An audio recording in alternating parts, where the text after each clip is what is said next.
ఈరోజే మార్గశిర రెండవ లక్ష్మీవారం అంటే రెండవ గురువారం. మార్గశిర మాసము అంటే లక్ష్మీనారాయణలకు ప్రీతికరమైన మాసం. ఈ మాసంలో మార్గశిర గురువారాలు లక్ష్మీదేవిని పూజిస్తే కష్టాలు, దరిద్రం, బాధలు తొలగి లక్ష్మీ కటాక్షం కలుగుతుంది. ఈ సందర్భంగా లక్ష్మీ అమ్మవారికి సంబంధించిన విశేషమైన కథను ఇప్పుడు ఈ వీడియోలో తెలుసుకుందాం. అదే మార్గశిర లక్ష్మీవార వ్రత కథ, కనక మహాలక్ష్మీదేవి కథ. పూర్వం పరాశర మహాముని, నారద మహాముని కలిసి త్రిలోక సంచారానికి బయలుదేరారు. వారలా తిరుగుతూ భూలోకంలో ఒక గ్రామాన్ని చేరుకున్నారు. ఆ సమయంలో ఆ గ్రామవాసులకు బ్రాహ్మణ, వైశ్య, క్షత్రియ, శూద్ర జాతుల వారంతా వారి వారి ఇళ్లను గోమయంతో అలకి లక్ష్మీదేవి పాదాల ముగ్గులు పెట్టారు.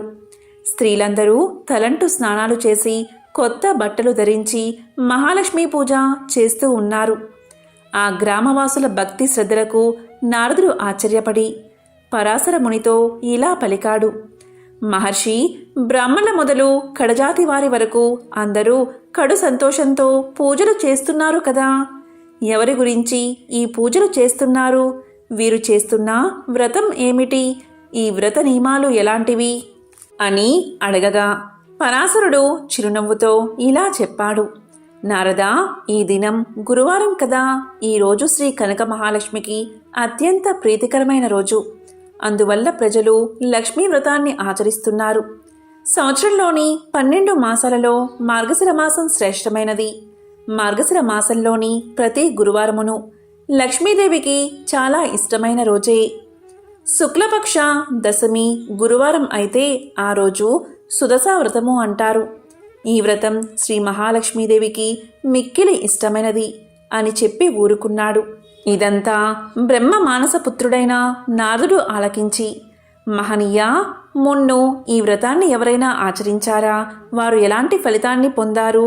ఆ చరిత్రను కూడా వివరించమని వేడుకోగా పరాశరుడు ఇలా చెప్పడం ప్రారంభించాడు. నారదా, పూర్వం ఈ లక్ష్మీ వ్రతాన్ని ఆచరించిన ఒక భక్తుడి చరిత్రను తెలియచేస్తాను. శ్రద్ధగా ఆలకించి ఆనందించు. ఒకప్పుడు లక్ష్మీదేవి శ్రీ మహావిష్ణువుకు సేవలు చేస్తూ ఇలా పలికింది. నాదా, ఈ దినం నా వ్రతాన్ని ఆచరించే గురువారం కాబట్టి మీరు అనుమతి ఇస్తే నగరంలో సంచరించి తిరిగి వస్తాను అని ప్రార్థించింది.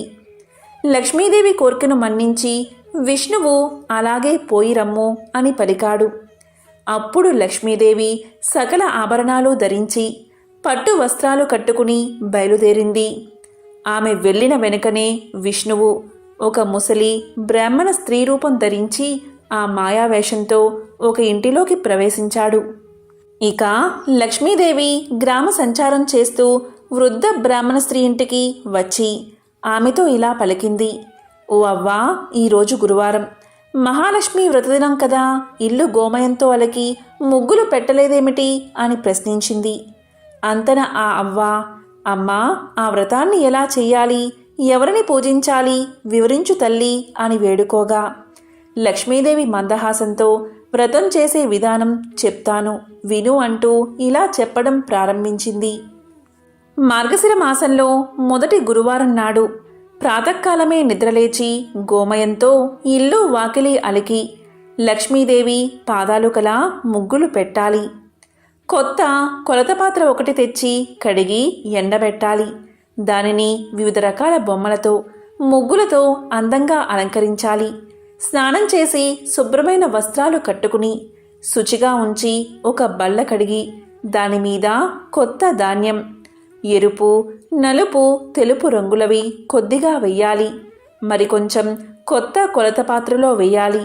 ఆ పాత్రపైన 3 పోక చెక్కలు పసుపు నీటిలో కడిగి ఉంచాలి. తెల్లధాన్యం ఈనెలు తీసుకుని వచ్చి వాటిని జడవలే అల్లి మనసులోని కోరిక తలుచుకుని కొత్త పాత్రపై ఉంచి దానిపై ఎరుపు రంగు వస్త్రాన్ని, పువ్వులను ఉంచాలి. లక్ష్మీదేవిని తలుచుకుని పువ్వులు, గంధం, ధూపదీపాలు సమర్పించాలి. ముందుగా పాలు నివేదించి తరువాత అన్నాన్ని, పిండి వంటలను, కూరలతో మహానైవేద్యాన్ని సమర్పించాలి. ఇది ఒక పద్ధతి. ఇక రెండవ పద్ధతి, సుదశా వ్రతము. అదిలా అంటే మార్గశిర మాసంలోని శుక్ల దశమి గురువారం రోజు ఈ వ్రతాన్ని ఆచరించాలి. ఆ రోజు ఉదయమే నిద్రలేచి గోమయంతో ఇల్లు అలికి వాకిలి కడిగి రంగురంగుల ముగ్గులు వేసి లక్ష్మీదేవి పాదములాంటి ముగ్గులు పెట్టాలి.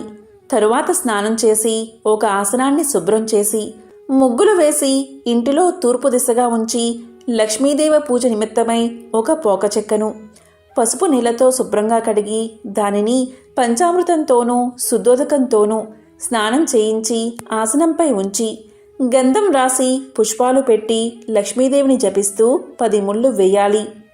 10 నాడులు కల దర్భగడ్డితో దాన్ని కప్పాలి. లక్ష్మీ చిత్రమును వ్రతడోర్యాలు ఉంచి ధూపం వెయ్యాలి. తరువాత నైవేద్యం నిమిత్తం వండిన పదార్థాలన్నీ సమర్పించాలి. ముఖ్యంగా పచ్చి బియ్యం కొంత నానబెట్టి వాటిని పిండిగా దంచి ఉండ్రాలు చెయ్యాలి.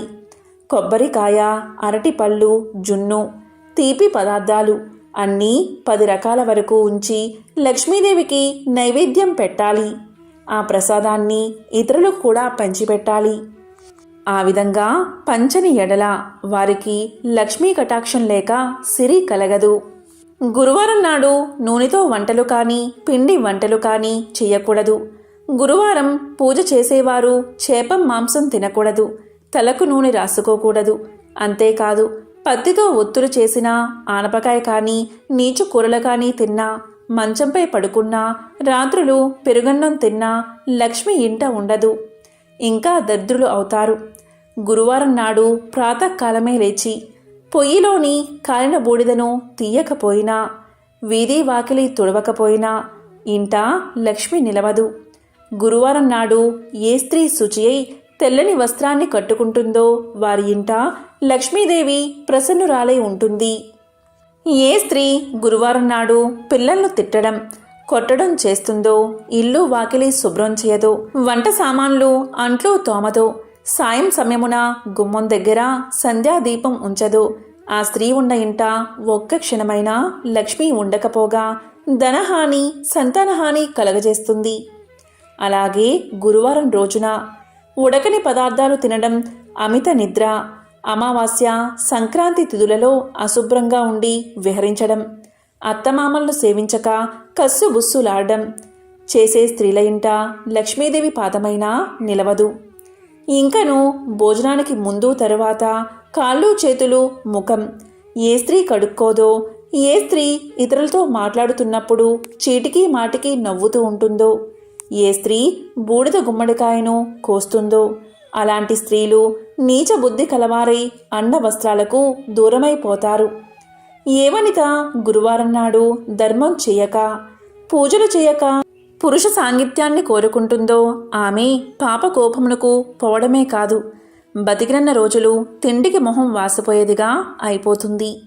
గురువారం, అమావాస్య, సంక్రాంతి పర్వతిథులయందు నిషిద్ధ పదార్థాలను ఏ స్త్రీ భుజిస్తుందో ఆమె అవసాన కాలమున అనేక బాధలు పడి చనిపోయిన తర్వాత యమకింకరులతో నానా బాధలు పడుతుంది.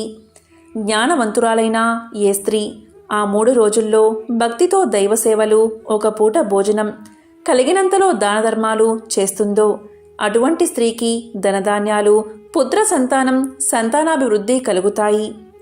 ప్రతి స్త్రీ తాను ఆచరించే నిత్య కృత్యాలను బట్టి సిరి సంపదలు కలుగుతాయి. స్త్రీ ఉదయం నిద్ర నుంచి లేచిన వెంటనే ముఖం కడుక్కోవాలి. అలా కడుక్కోని స్త్రీ ముఖము చూస్తే పాతకాలు కలగడమే కాదు, ఏ కార్యం తలపెట్టినా జయం కలగదు. స్త్రీ దక్షిణం వైపు, పడమర వైపు ముఖం పెట్టుకుని ఏ పదార్థాన్ని తినకూడదు. దీపం లేని చీకటి ఇంట భోజనం చేయకూడదు. చీకటి పడిన తర్వాత నూనె రాసుకోకూడదు. మాసిన కట్టుబట్టలను ఎక్కడ పడితే అక్కడ పడవేయకూడదు. ఏ వనిత ఇంటికి తిరగడం, భర్త ఆజ్ఞ లేకనే ఇష్టం వచ్చినట్లు సంచరించడం, భర్త మాటలు వినక ఎదురు చెప్పడం, దైవ కార్యాలయందు, దేవ బ్రాహ్మణులయందు భక్తి విశ్వాసాలు లేకుండా ఉండడం, దాన ధర్మాలు చేయకపోవడం, అటువంటి వనిత గృహం రుద్రభూమితో సమానంగా భావించి లక్ష్మీదేవి అక్కడ అడుగు పెట్టదు. ఉత్తమ స్త్రీ భర్తను సేవించి భర్త అనుజ్ఞ ప్రకారం నడుచుకుంటుంది. అతిథి సత్కార్యాలు చేస్తూ అత్తమామలను సేవిస్తూ విడవకుండా ఆచరిస్తుంది. తన బిడ్డ పరాయి బిడ్డ అని వివక్షతను చూపక అందరికీ సమానంగా వడ్డిస్తుంది. భర్త సుఖమే తన సుఖం, భర్త కష్టమే తన కష్టమనే భావనతో మెలుగుతుంది. అలాంటి ఇంట లక్ష్మీదేవి సంతోషించి కలకాలము ఆ ఇంట్లో ఉంటుంది. నారద ఈ విధంగా మహాలక్ష్మి ఆ వృద్ధ బ్రాహ్మణ స్త్రీకి గురువార వ్రతాన్ని ఆచరించే విధానం చెప్పి ప్రతి వీధికి ప్రతి ఇంటికి వెళ్ళి చూసింది. కానీ అప్పటికి ఏ స్త్రీ కూడా నిద్ర నుండి లేవలేదు, కాలకృత్యాలు తీర్చుకోలేదు. తలలు విరబోసుకుని వంటి మీద బట్ట సరిగ్గా లేక గుర్రుపెట్టి నిద్రపోతున్నారు. అప్పుడు లక్ష్మీదేవి వారందరినీ చూసి అసహ్యించుకుని ఒక మాలపల్లెకు వెళ్ళినది. ఆ పల్లెకు ఒక మూల బీద హరిజన స్త్రీ ఉన్నది. ఆమె ప్రతిరోజు ప్రాతకాలంలోనే లేచి గోమయం తెచ్చి ఇల్లు వాకిలి శుభ్రం చేసుకుని బియ్యపిండితో ముగ్గులు పెట్టి లక్ష్మీ పాదాల చెంత దీపం పెట్టి బియ్యాన్ని ఉంచి ధూపదీప నైవేద్యాలు సమర్పించి పద్మాసనంలో కూర్చుని లక్ష్మీదేవిని ధ్యానిస్తూ ఉండేది. తాను వెళ్ళేసరికి ఆ స్త్రీ భక్తితో పూజలు చేస్తూ ఉన్నందున మహాలక్ష్మీదేవి సంతోషించి ఆ పరిశుభ్ర స్థలమున తన 2 పాదాలు ఉంచి ఆమెతో ఇలా పలికింది. ఓ భక్తురాలా, నేటితో నీ కష్టాలు తీరగలవు. నీవు దుఃఖింప పనిలేదు. నీ నిశ్చల భక్తికి నేను ఎంతగానో సంతోషించాను. నీకేం కావాలో కోరుకోమని పలకగా శ్రీ మహాలక్ష్మి సాక్షాత్తు దర్శనం చూడగానే ఆమె నోట మాట రాక ఏ వరాన్ని కోరుకోలేకపోయింది. మళ్ళీ లక్ష్మీదేవి ఇలా పలికినది. మరలా లక్ష్మీదేవి ఇలా అన్నది. నీవు బ్రతికి ఉన్నాళ్లను అష్ట ఐశ్వర్యాలతో తులతూగిదువుగాక, జన్మాంతరమున వైకుంఠానికి వచ్చదువుగాక. నా వ్రతాన్ని ఆచరిస్తూ ఉండు, నీకు శ్రీహరి అనుగ్రహం కూడా కలుగుతుందని చెప్పింది. మహాలక్ష్మి చెప్పిన ప్రకారంగా ఆ హరిజన స్త్రీ కడు నిష్ఠతో ధ్యానం చేస్తూ ఉన్నది. లక్ష్మీదేవి పాదాలయందే మనసు లగ్నం చేసి ఉన్నందున ఆమె భక్తికి లక్ష్మీదేవి ఆనందించి ఆమె ఉన్న పూరెగుడిసెను పెద్ద భవంతిగా మార్చినది. ఇంటికి 4 మూలలా ధనరాశులు ఉన్నాయి. దానివల్ల ఆమె భాగ్యవంతురాలు అవడమే కాదు 5 పుత్రులను కూడా కన్నది. ఓ నారద, ఇంకా విను. ఆ హరిజన స్త్రీకి లక్ష్మీదేవి ఐశ్వర్యాన్ని కలిగించిందంతా బలరాముడు తన దివ్య దృష్టి వల్ల తెలుసుకుని విష్ణుమూర్తి వద్దకు వెళ్ళి ఇలా పలికాడు. లక్ష్మీదేవి మాల పల్లెకు పోయి అంటరాని మాల స్త్రీకి సిరి సంపదలు ఇచ్చినందున మహానేరం చేసింది కాబట్టి లక్ష్మిని నీ మందిరంలోకి రానివ్వదని తెలియచేశాడు.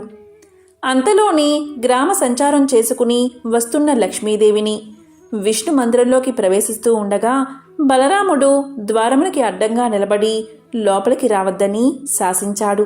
అదేవిధంగా శ్రీ మహావిష్ణువుతో శ్రీహరి నీవు ఈమె ముఖాన్ని చూడవద్దని ఆజ్ఞాపించాడు. అన్నగారి ఆజ్ఞ ప్రకారం లక్ష్మీదేవిని విడిచిపెట్టడానికి హరి ఒప్పుకున్నాడు. వెంటనే లక్ష్మీదేవి తాను ధరించి ఉన్న బంగారు నగలు తీసేసి పట్టు చీరను విడిచి చిరిగిన వస్త్రాలు ధరించి ఇల్లు విడిచి వెళ్ళొద్దని పరిచారికలు ఎంత బతిమాలినా వినకుండా మరలా వస్త్రాన్ని చెప్పి వెళ్ళిపోయింది. ఆమె వెళ్ళిపోయిన తర్వాత బలరాముడు శ్రీహరితో కలిసి మందిరంలోని ప్రతి గదిని చూడగా అన్ని గదులు వెలవెలబోతూ ఉన్నాయి. ధనాగారంలో ధనం లేదు. వస్తు సామాగ్రి అంతా మాయమైపోయింది. వంటలు వండడానికి పదార్థాలు లేవు. బంగారు బిందెలు మట్టి కుండలుగా మారిపోయాయి. ఆఖరికి తాగడానికి పాత్ర గాని నీరు గాని లేకపోవడం వల్ల దాహంతో ఉపవాసం ఉండి నిద్రపోయారు. మరునాడు ప్రాతకాలమున ముఖం కడుక్కోవడానికై నీరు దొరకలేదు. ఇక వారిద్దరికీ ఏమీ తోచలేదు. అంత బలరాముడు జగన్నాథుడైన విష్ణుమూర్తితో ఇలా పలికాడు. తమ్ముడు, మనం నిన్నటి రోజున ఆహారం తీసుకోలేదు. చాలా నీరసపడిపోయి ఉన్నాము. ఈ రోజైనా తిండి తినకపోతే ఎలా బతుకుతాము? అన్నీ కొరతగా ఉన్నాయి. కాబట్టి మనం బిచ్చమెత్తైనా ప్రాణాలు నిలబెట్టుకోవాలి. కాబట్టి ఇద్దరం బయలుదేరదాం రమ్మని అనగా జగన్నాథుడు అంగీకరించాడు. ఇద్దరూ సాధు వేషాలు వేసుకుని భిక్షాటనకు బయలుదేరారు. వారు ఎవరింటికి వెళ్ళి అడిగినా వారు కపట సన్యాసులు, చోరులు అని ఒక్కరూ భిక్ష పెట్టలేదు. కసరి పొమ్మన్నారు. అలా వారిద్దరూ తిరుగుతూ ఒక షావుకారు ఇంటికి వెళ్ళి భిక్షాందేహి భిక్షాందేహి అని అన్నారు. వెంటనే ఆ షావుకారు వారిద్దరినీ ఆదరించి కూర్చోబెట్టి భోజన పదార్థాలు తేవడానికి లోపలికి పోయి చూడగా పదార్థాలన్నీ మాయమైపోయాయి. దానితో బలరామకృష్ణులు ఆకలి బాధతో తూలిపోతూ ఒక చెరువు దగ్గరకు చేరుకున్నారు. ఆ కొలను నిండా పద్మాలు విరబూసి ఉన్నాయి. సరే, వీటి తూడికాయలను తిని ఇప్పటి ఆకలి బాధ తీర్చుకుందామని చెరువులోకి దిగగా ఆ చెరువు నీరంతా ఎండిపోయింది. చేసేది లేక వారు నిరాశతో వెళ్ళిపోయారు. అలా వెళ్ళగా వెళ్ళగా ఒక తపస్సాలి కుటీరం కనబడింది. అతన్ని సమీపించి ఆకలి తీరడానికి ఏదైనా పెట్టమని అడిగారు. ముని తాను తినడానికి ఉంచుకున్న పాలు, అన్నము ఇవ్వబోగా ఆ పాత్రలోని అన్నం, పాలు మాయమైపోయాయి. ఇక చేసేది లేక వారిద్దరూ సముద్రం వైపుగా వెళ్లారు. సముద్రమున నిత్యానందుల స్వాముల వారి ఆశ్రమం కనిపించగా అక్కడికి చేరుకున్నారు. అక్కడ అన్న వస్త్రాలకు లోటు లేదు. ఎవరైనా ఆ ఆశ్రమంలో ఎన్ని రోజులైనా ఎంత భోంచేసినా అక్షయపాత్ర వలె తరగదు. కాని బలరామ జగన్నాథ స్వాములు అక్కడకు వెళ్ళగానే లక్ష్మీదేవి ఏ పదార్థాలు లేకుండా చేసింది. దాంతో అన్నదమ్ములిద్దరూ అక్కడి నుండి బయలుదేరి మరొక భవనాన్ని చేరుకున్నారు. అది లక్ష్మీదేవి నివసిస్తున్న భవనం. చాలా రోజుల నుండి తిండి లేక నీరసించి ఉన్న వారిద్దరినీ లక్ష్మీదేవి చూసినది, జాలి పడినది. వెంటనే ఆమె స్వయంగా పిండి వంటలతో భోజనం తయారు చేసి దాసదాసీల చేత వారికి స్నానానికి నీరు పెట్టించి చెలికత్తెల ద్వారా వారికి భోజనాన్ని వడ్డించింది. బలరామ జగన్నాథులిద్దరూ సంతృప్తిగా భోజనం చేసి బయట ఉన్న అరుగు మీద పడుకున్నారు. కానీ వారికి నిద్ర పట్టలేదు. ఆ ఇల్లు, ఆ ప్రాంతం, ఆ వంటకాలు అన్నీ వింతగా తోచాయి. వారు ఆలోచిస్తున్నారు. అంతలో ఒక చెలికత్తె వచ్చి, ఓ స్వాములారా, మీదే గ్రామం, ఎందుకు ఎక్కడికి పోతున్నారు? మీకు భార్యాబిడ్డలు ఉన్నారా? ఇలా ఎందుకు తిరుగుతున్నారు అని అడగగా ఏమి చెప్పాలో తోచక వారు ఒకరి ముఖం ఒకరు చూసుకున్నారు. అంతా సర్వేశ్వరుడైన శ్రీహరి ఇలా చెప్పాడు, నేను శ్రీహరిని, ఇతడు నా అన్న బలరాముడు. మా తొందరపాటు వల్ల నా ఇల్లాలైన లక్ష్మీదేవిని ఇంటి నుండి వెళ్ళగొట్టి ఈ కష్టాలు తెచ్చుకున్నాము. ఏ స్త్రీ వల్ల అష్ట ఐశ్వర్యాలు కలుగుతాయో, ఏ నారీమణి కరుణా కటాక్షాల వల్ల వంశాభివృద్ధి కలుగుతుందో, ఏ వనితామణి ఎల్లవేళ్లయందు తనను నమ్మి కొలిచిన వారి ఇండ్లయందే మెలుగుతూ ఉంటుందో అటువంటి లక్ష్మీదేవి మమ్మల్ని విడిచి వెళ్ళిపోయింది. అప్పట్నుంచి మాకు దారిద్రము, కష్టాలు కలిగాయని తెలియచేశాడు. ఆ దాసి వల్ల ఆ ఇల్లు లక్ష్మీదేవి మందిరమే అని తెలుసుకుని వారు చాలా ఆనందించారు.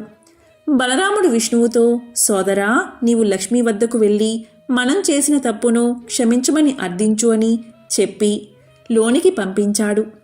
శ్రీహరి లోపలికి వెళ్ళగానే లక్ష్మీదేవి భర్తను చూసి నమస్కారం చేసి అతని పాదాలు కడిగి ఆ నీటిని తన తలపై చల్లుకుని పువ్వులతో పూజించి ఇలా పలికింది, నాదా, మీ అన్నదమ్ములిద్దరూ కలిసి నన్ను ఇంటి నుండి వెళ్ళగొట్టారు కదా, ఇప్పుడెలా నా ఇంట భోంచేశారు? చండాలపు దాని ఇంటికి ఎలా వచ్చారు? ప్రాణాలు పోసినప్పుడు జాతి కులభేదాలు అడ్డురాకూడదా అని నిష్ఠూరాడింది.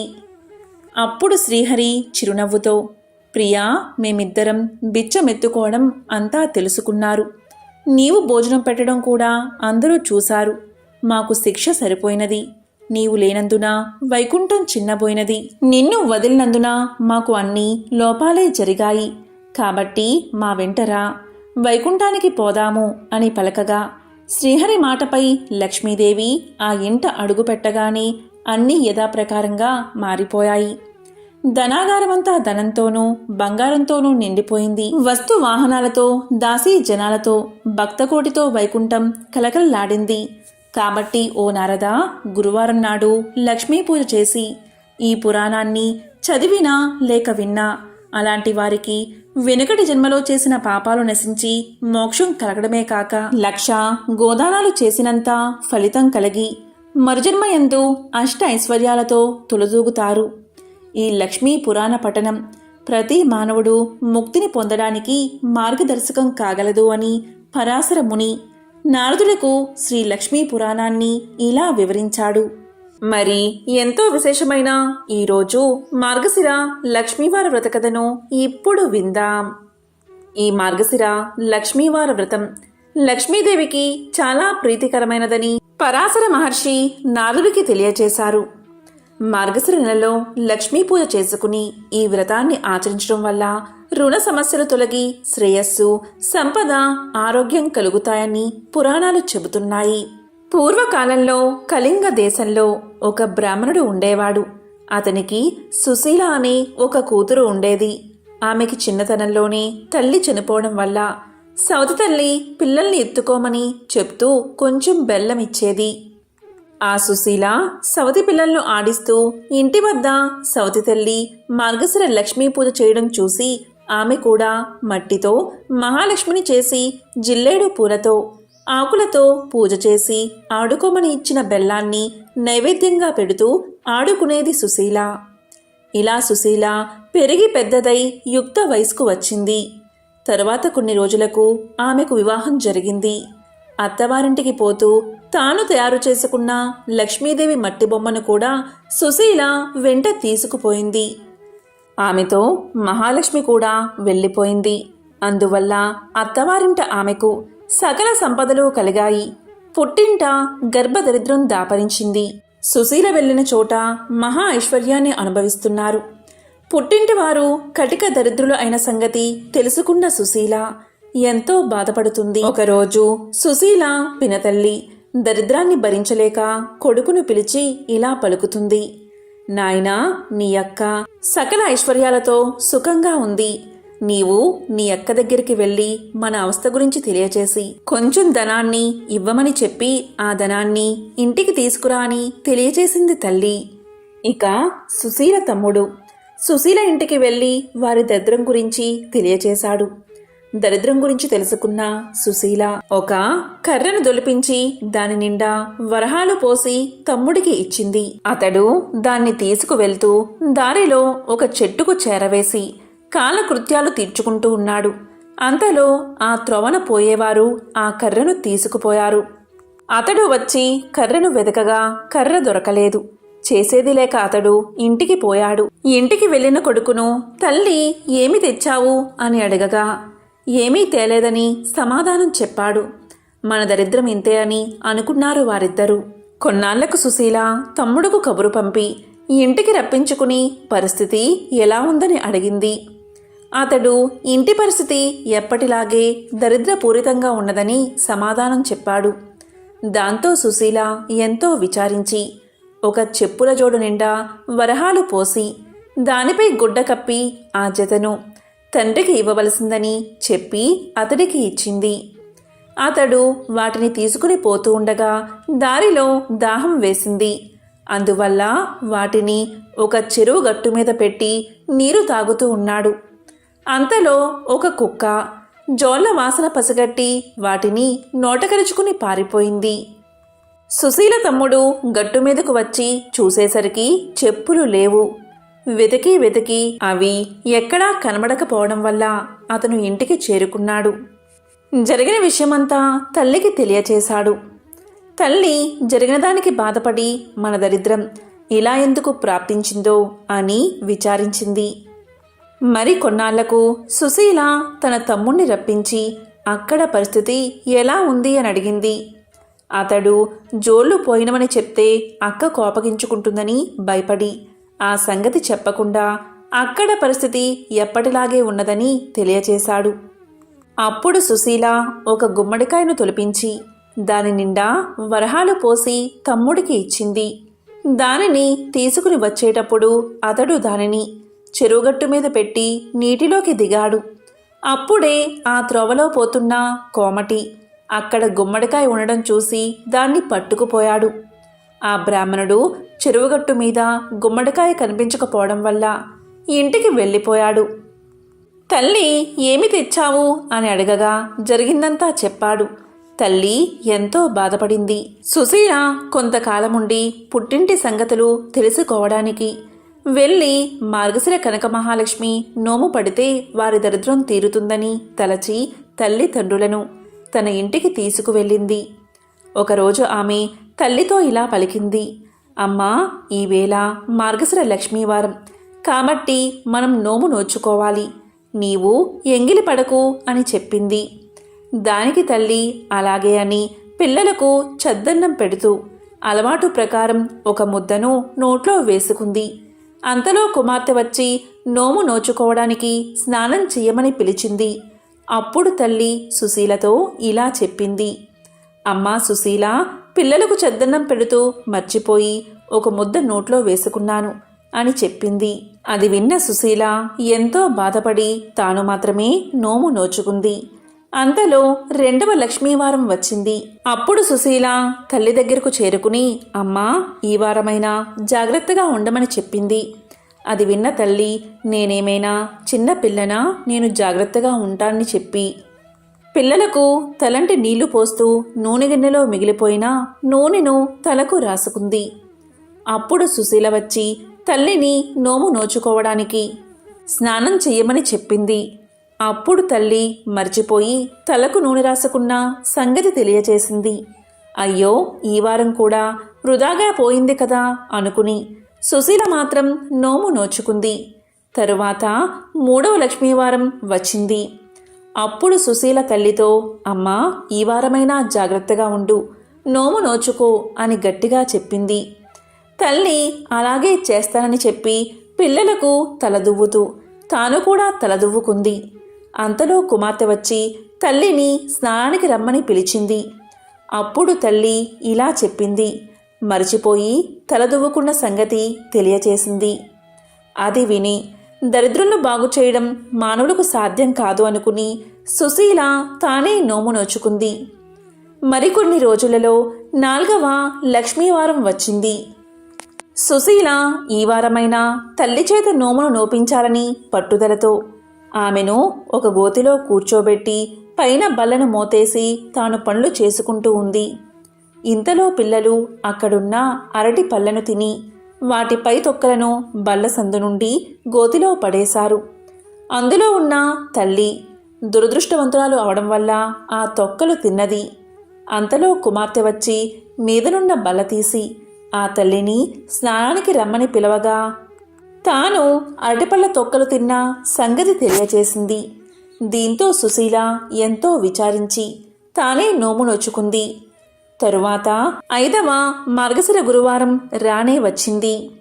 అప్పుడు సుశీల తన తల్లి తన చెంగుకు ముడేసుకుని తన వెంట ఆమెను తిప్పుకుంటూ పనులన్నీ ముగించుకున్న తర్వాత ఆమెకు కూడా స్నానం చేయించి నోము నోపించింది. కూతురు పూర్ణపు కుడుములు నైవేద్యం పెట్టినప్పుడు మహాలక్ష్మీదేవి స్వీకరించి తల్లి పెట్టినప్పుడు మాత్రం స్వీకరించలేదు. అది చూసి అలా చేయడానికి కారణం ఏమిటని మహాలక్ష్మిని అడిగింది సుశీల. అందుకు మహాలక్ష్మీదేవి ఇలా పలికింది. అమ్మాయి సుశీల, నీ చిన్నతనమున నీవు బొమ్మలతో ఆడుకుంటూ ఉండగా నీ సవతి తల్లి నిన్ను చీపురు పట్టుకుని కొట్టింది. అందుచేతనే నేను ఆమె నైవేద్యాన్ని పుచ్చుకోవడం లేదు అని పలికింది. అప్పుడా సుశీల తల్లి ఆమె తప్పు క్షమించి నైవేద్యాన్ని స్వీకరించి వారికి భోగభాగ్యాలు కలిగేటట్లు ఆశీర్వదించమని ప్రార్థించింది. దీంతో మహాలక్ష్మి ప్రసన్నురాలై తల్లి కూతుళ్లను దీవించింది. తరువాత సుశీల ఆమె తల్లిచే యథావిధిగా నోము నోపించి నోము పట్టిన మొదటి వారం పులగాన్ని, 2వ వారం క్షీరాన్నాన్ని, 3వ వారం ముద్ద కుడుములను, 4వ వారం పరమాన్నాన్ని నైవేద్యంగా పెట్టించి పుష్యమాసపు లక్ష్మీవారం నాడు పూర్ణపు కుడుములను సమారాధనకు పెట్టించి నోమును పూర్తి చేయించింది. తరువాత ఆమె పుట్టింటవారు దరిద్ర విముక్తులై ధనధాన్యాలతో తులతూగుతూ ఉన్నారు. ఈ మార్గశిర లక్ష్మీవార వ్రత పూజా విధానం దీపావళి లక్ష్మీ పూజ, వరలక్ష్మీ పూజ వలె ఉన్నప్పటికీ అమ్మవారికి సమర్పించే నైవేద్యం వైవిధ్యమైనది. మార్గశిర నెలలో వచ్చే అన్ని గురువారాల్లో ఉదయమే నిద్రలేచి ఇల్లు శుభ్రం చేసి తలస్నానం చేయాలి. ప్రత్యేకించి పూజ ముగిసే వరకు తలకు నూనె రాసుకోవడం, దువ్వుకోవడం చేయరాదు. చక్కగా అలంకరించబడిన లక్ష్మీ అమ్మవారి యొక్క చిత్రపటానికి లేదా చిన్న విగ్రహాన్ని పూజకు సిద్ధం చేసుకుని పువ్వులతో అందంగా అలంకరించాలి. ముందుగా గణపతికి ప్రథమ పూజ చేయాలి. తరువాత లక్ష్మీ అమ్మవారికి అదాంగా షోడశోపచార పూజ, అష్టోత్తర పూజను చేయాలి. నెల రోజులు ప్రతి గురువారం ప్రత్యేక నైవేద్యాన్ని సమర్పించాలి.